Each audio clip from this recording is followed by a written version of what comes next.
Hello, citizens of YouTube land. What's up?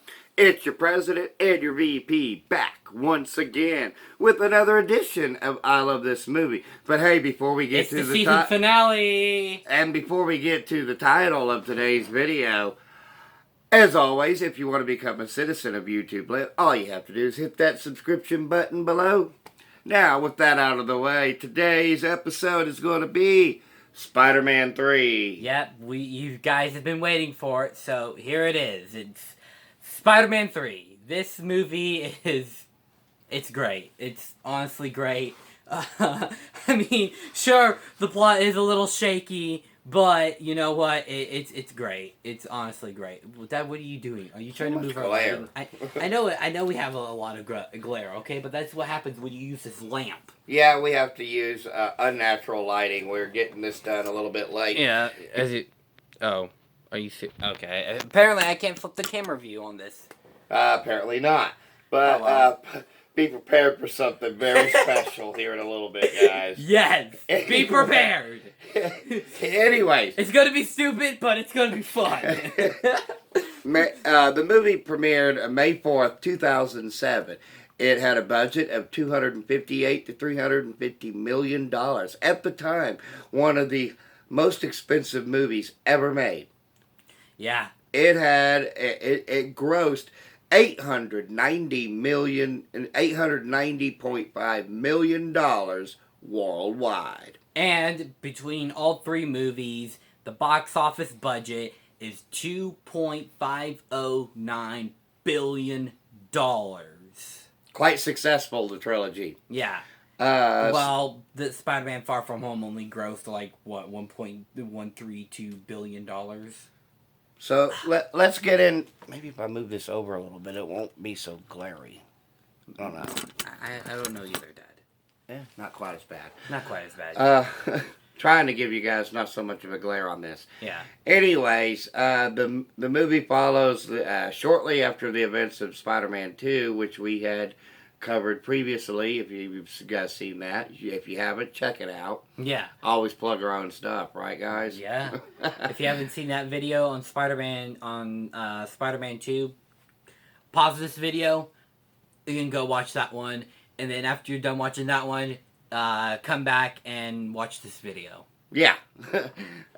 Like always. Like always. True promoters here, guys. Yeah, true promoters. Anyways, the movie is set shortly after the events of Spider-Man 2. By this point in the Spider-Man trilogy storyline, Spider-Man, Peter Parker, has kind of become somewhat of a celebrity / role model. Role model for the city. Yeah. And it shows that he's kind of beloved instead of despised, which is despite the Daily Bugle's best efforts to continuously portray him as the villain, people just aren't buying it by now. Yeah. So the relation, as the movie has begun and everything, Spider-Man is enjoying this fame a bit. Meanwhile, we're still on this continuous path of the vendetta that Harry Osborn has for Peter Parker. And by this time, he is full-fledged new Green Goblin. Yeah, he just won't let it go. Yeah. You know, the events of the first movie. And as such, he has this vendetta, and they go to, him and Peter both go to see Mary Jane and her failing career as a singer in a Broadway play. You know, let's just put it like it was. Yeah. The critics were very harsh to her. Yeah. Now, I felt that Kirsten Dunst's singing ability, it's not that bad in the movie. It really isn't. However, she does have a bit of a child voice, you know, a small voice, if you will, like the critics point out. So there's that. Yeah. But Peter, of course, being blindly in love, can't really see the criticisms that they would have of her, and of course it crushes her because it's kind of an analogy, if you will, on the the story of the young actress that goes to New York or Hollywood for that matter, with dreams of being this big success of a star, and it just doesn't pan out that way. Yeah. And she goes to Peter for emotional support, and he tries to, in his best abilities, to do so. But his love is just so strong that he only sees the positives. He doesn't see any of the negatives. Yeah. Yeah. You know, and also then, you know, he's going to marry Mary Jane, and Yeah, he gets the engagement ring or the wedding ring Yeah. of Aunt May to propose, and he's going to, but then he doesn't. yeah. And meanwhile, amongst all this, there's a new reporter on the scene, and his name's Eddie Brock. And those of you out there who've read the books, you know who he is, so we don't really need Yeah. to go into too much detail Yeah. into that. Yeah. The storyline there kind of follows the same plot of the Marvel comics, in that Eddie Brock eventually takes some photos of Peter that are plagiarized. They're fakes. They're copies. Yeah. Now, before all of that, a meteor basically crash lands on the Earth, and it splits open, and we get the alien symbiote in this movie. Mm-hmm.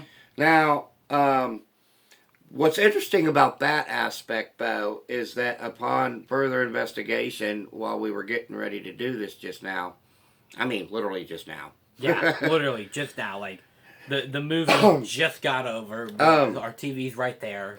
We learned that Sam Raimi was pretty much forced by A.V. Arad to include Venom into the story. And upon further request from producers, he also added Gwen Stacy, which leads to a very humorous scene a little bit later, which my esteemed VP is going to act out for you guys. Yeah, I'm gonna do it. Surprise! I'm gonna do it. I'm gonna do it. Of course, there's only one part. There's going to be only a few parts of that. So the symbiote basically follows Peter home, because I guess the symbiote senses that Peter is somebody special.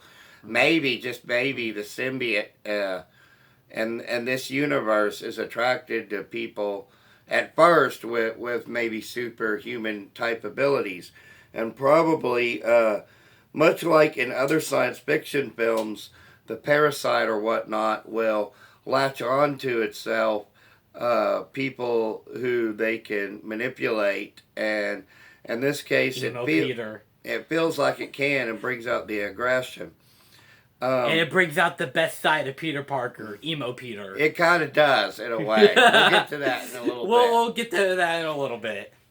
So he finds out that this suit has followed him home, and he puts it on, and he becomes Black Suit Spider-Man, which is an iconic image. And fun fact for those of you guys who don't know, I'm going to throw a little something out there for you guys who are only MCU fans, and maybe just Spider-Man trilogy fans and don't know the full story. Peter Parker, Spider-Man, actually got the alien costume from a Marvel crossover event in 1985 called Secret Wars. That's where it originally came from. Now, because... And the dream sequence, don't forget that. Because Eddie Brock basically gets humiliated by Peter, who by this point has kind of become full-fledged emo. And I'll just say facts like facts. Emo Peter, and, well, Peter Parker in general by this point, is a complete dick. He is. And we'll just throw that out there. Yeah. But it's a good performance by Tobey Maguire. You wouldn't expect anything less from him, actually. Yeah. And Kirsten, she does her best, but I really don't think she was given enough material in this movie. And it was basically just a trudgery of the first two, as far as that goes. Yeah. And I'll also say that Eddie Brock here is played by Eric Foreman. Topher Grace. And essentially, it's just Eric Foreman playing Eddie Brock. All right, that... Hold on. We're going to get to it. We're going to get to it. We're going to get to it. I know you're anxious. Okay. So, getting to the new Goblin story, because there's so much going on in this movie. What really ties it all back together, though, is the visual effects. That alone is really worth checking out, because the visual effects, especially the scene where the Sandman reforms. It's like it's a really beautiful scene, honestly. The visual effects are really good in this film, and if for no other reason, check that out. Yeah. Along with the score by Danny Elfman, yes! which is also top notch as usual. Danny, he came back. Now, Topher Grace actually is a really good actor. He really is. However, much in the case of Jared Leto and the Suicide Squad as Joker, this just wasn't really the right part for him. He wasn't built big enough, guys. You know Venom. When you think Venom, you think big hulking monster dude. Anyways, so as you getting onto the Flint Marko Sandman story, the scene where he becomes the Sandman is top notch. It's almost like a mini movie within a movie. Yeah, because it's like that scene is really cool. It's a really beautiful scene. And even the scene later on when he becomes the giant sand monster toward the end. Yeah. That's really well done as well. Yeah, too. And then Spider-Man looks in awe and he's like, holy crap. Like, honestly, like when he looks up and there's just like the giant sand monster before. But on the new Goblin storyline, we get Harry gets into a fight with Peter, and he ends up suffering basically a concussion and an amnesia, and forgets all about his hatred for Peter and Spider-Man and the fact that Norman Osborn died by what he felt Spider-Man's hand, which of course was not the truth. Yeah. But so we get that, and so Mary Jane, having been basically rejected by Peter in a way because he can't open up to her, I guess, in some way, about how she's feeling neglected and rejected by the film critics. She takes a job, by the way, as a singing waitress at a jazz lounge. Which is going to come into play in just a couple of minutes. Yes. I promise. Yes.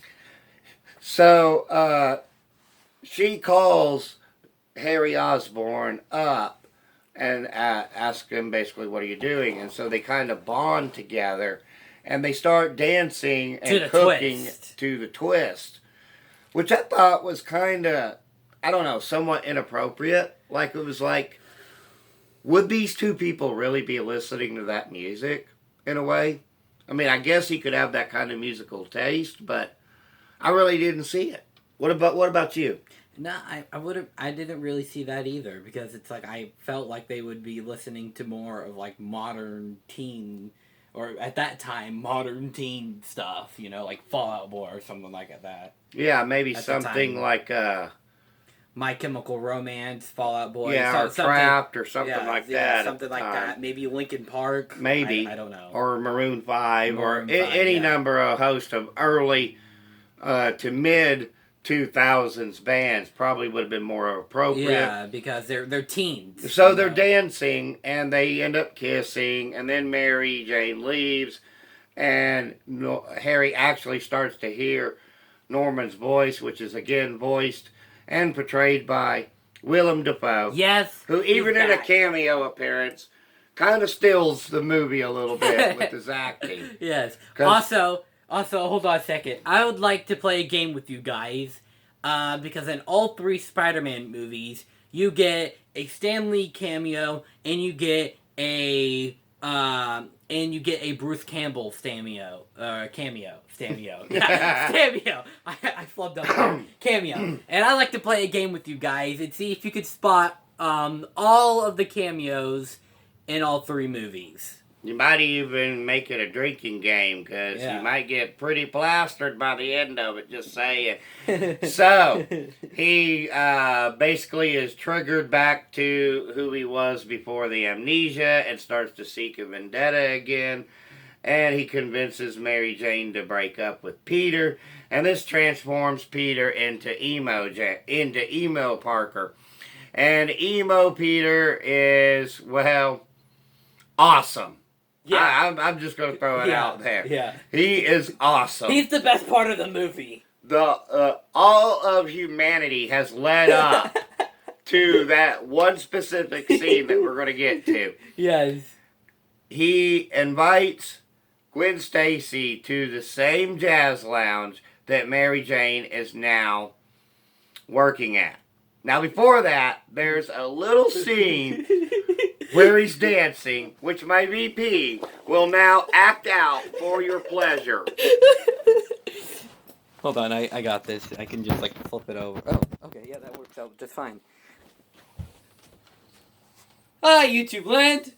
I know it's kind of dark, but you can still see me. What's up? So, first he's just a little, like, ooh, ah, and then he does the ah, and then he does a little, and then afterwards in the jazz scene, he's like, hit it, baby.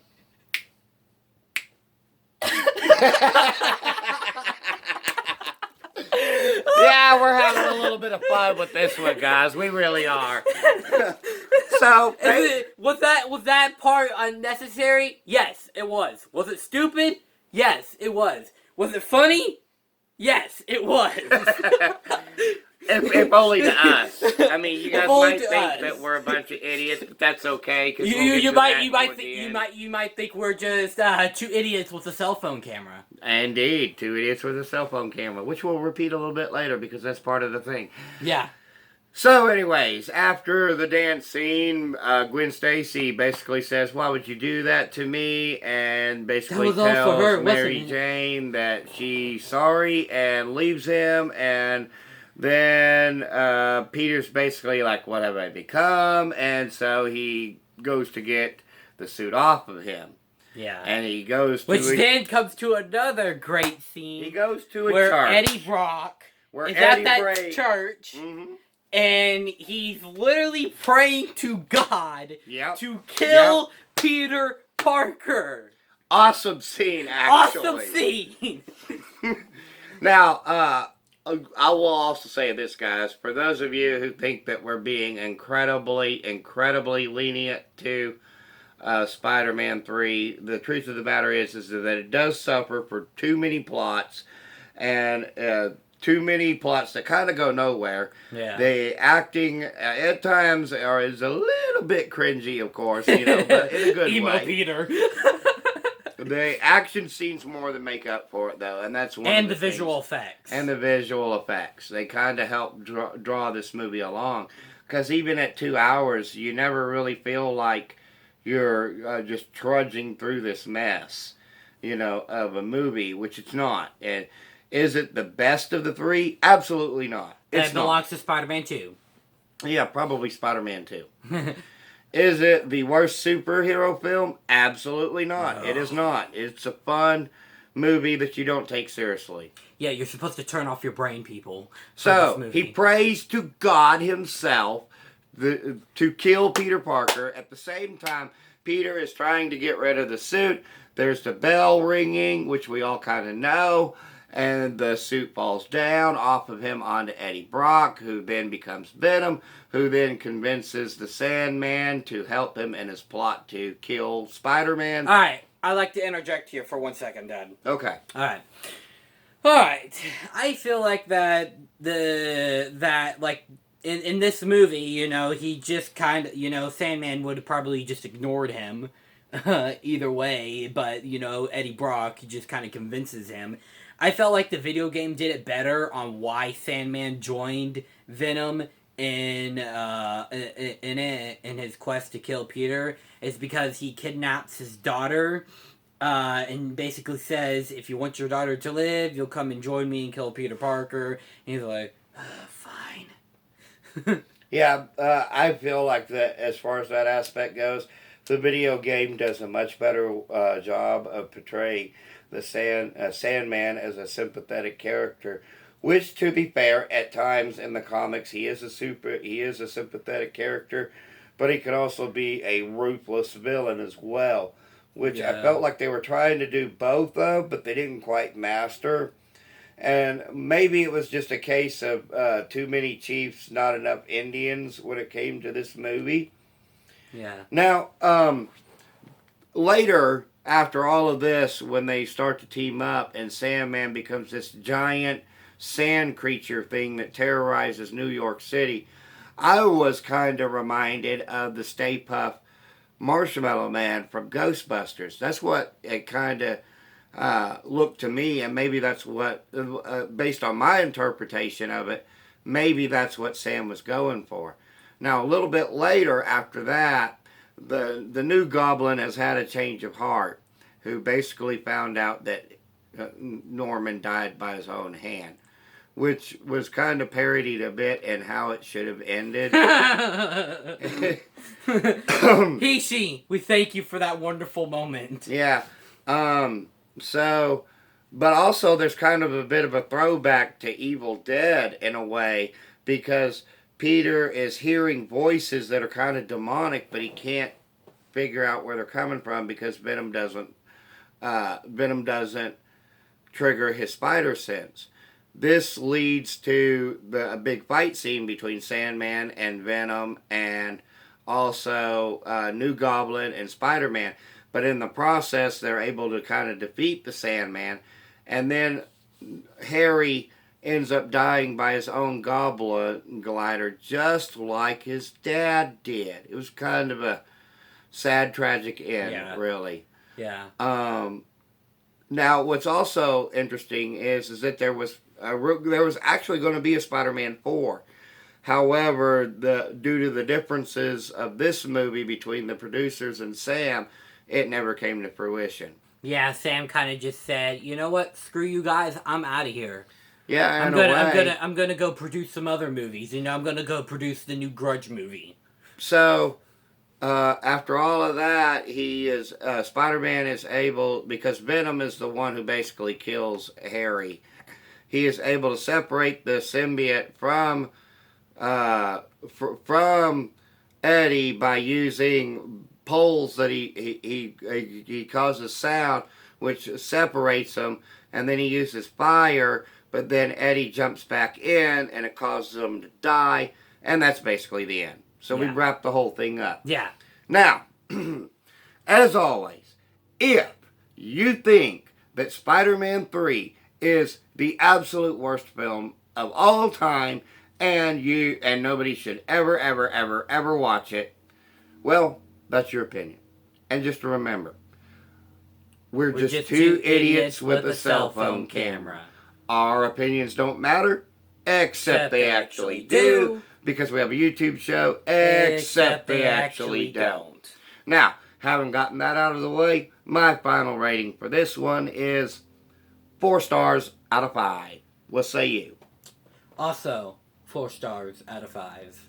If you hadn't seen it in a while, go check it out. It's available on numerous streaming services. We just happen It's available to have... on Hulu, actually. Yeah. As far as I know right now, I'll have to check back on that, but I'm pretty sure it's available on We, Hulu. we of course, had it on DVD, so... Yeah. This wrapped up... Hold on. The final episode of I Love This Movie. There you go, people. Of the first season of I Love This Movie. And just remember, guys, as always... Hey, guys. Olsen twins for I Hate This Movie. You're welcome, Dad. Since we have Hulu, we gotta do them. Yeah. I guess they're next is a bunch of... Tomorrow. Olsen twins movies. Tomorrow. To wrap up I Hate This Movie. Pretty sure I'm going to hate them. I'm going to kind of go into an open mind, though, but pretty sure I'm going to hate them. As always, peace and love from Denny and Son. Bye!